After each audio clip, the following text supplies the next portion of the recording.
I'm Non-Zero Sum James, your companion on this exploration of win-win games.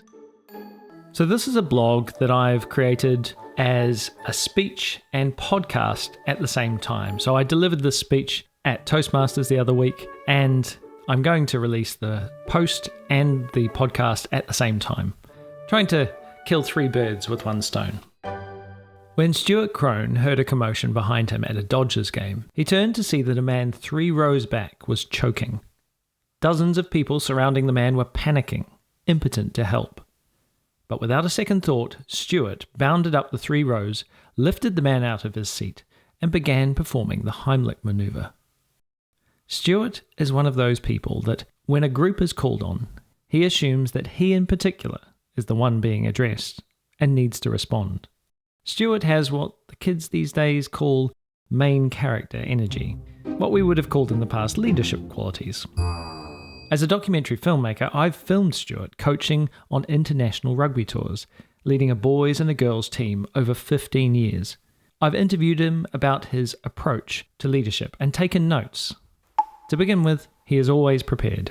He knows every moment of the tour and is ready to adapt.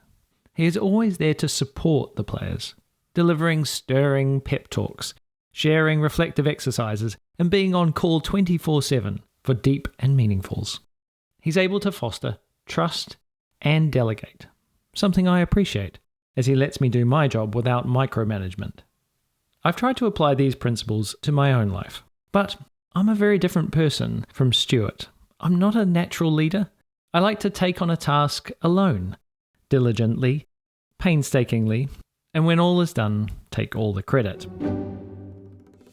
When Stuart and I were on safari with the teams, all players had been told in no uncertain terms not to feed or touch the monkeys that surrounded our break spot. But as a filmmaker, when I noticed that Mackay was feeding a monkey, rather than stepping in, I filmed him, waiting for the scene to play out. I'm a little concerned that this was not merely professional documentary objectivity. I am in some way dispositionally a documentary filmmaker. I tend to sit back and observe. I have generally not assumed that I'm central to decision-making. In modern parlance, I am at times an NPC, a term that originates from the world of video games. An NPC, or non-player character, is any agent in the game that's not being controlled by a real person.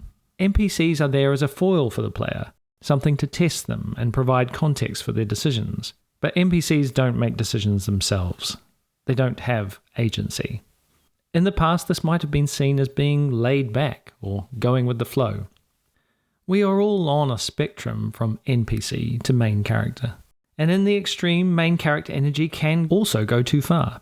It can lead to dismissing the concerns of others or believing that by bellowing loud enough you can shape the reality around you. At worst, it can lead to solipsism, the belief that you are the only one with any agency, that the world exists only in relation to you, like in a video game. This can be problematic. I've included some handy diagrams to try and flesh this out, and given some examples of both real and fictional characters who I see as falling into these different categories. Stuart doesn't fall into this trap, but he is on the opposite end of the spectrum to me. So when on tour, I went to him for some advice. I mentioned I was feeling that at my age, I should step into leadership more actively. And he said something unexpected. Being a leader can be stressful and thankless. You don't need to put yourself through that for the sake of it. You're very good at what you do. Why don't you just keep growing creatively? Perhaps Stuart was feeling the wear and tear of a long tour coming to a close. To be honest, it was a real relief. But as I've gotten older, I find I'm increasingly expected to lead. Whether it's guiding a film crew on a documentary, delegating tasks for an edit assistant, taking a lead socially with male friends my age who are notoriously useless at keeping in touch, and the biggest one of all, being a father. Stuart further explained that he sees leadership in me, not in a domineering way but through cooperation. When I'm working with my crew, we have a very flat hierarchy, and I don't naturally delegate. Instead, I like to surround myself with capable people I can trust to take initiative, and with whom I can have relaxed, two-way creative conversations. In fact, the only times I get into conflict are when someone is too concerned with hierarchy. For instance, one particular camera operator decided that the camera assistant, who was the same age and the same level of expertise as him, was essentially his errand boy because of a difference in official title. This came along with general impoliteness, teasing and bossy behaviour that has no place on my crew. One of the rare instances where I had to step in. He was also incidentally drunk a lot of the time. It was the last tour he came on.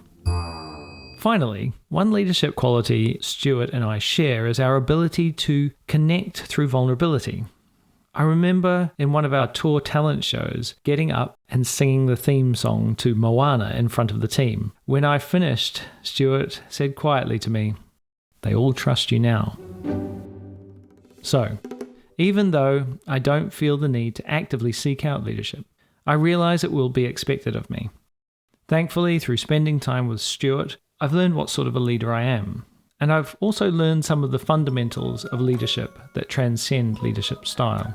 1. Being prepared. 2. Providing support. 3. Delegating with confidence. 4. Building trust through vulnerability. And 5. And most importantly, having the courage to step in when called on. That last one requires me to step out of that NPC persona and take on main character energy. P.S. If you're wondering what happened to the choking man at the ball game, he survived thanks to medical staff who arrived shortly after Stuart had. Stuart later learned that when choking on partially digested nachos, the Heimlich maneuver isn't the recommended approach. If you're interested, you should shove your fingers down the victim's throat and dig out the offending gunk, in case you ever run into that situation and feel emboldened to step in.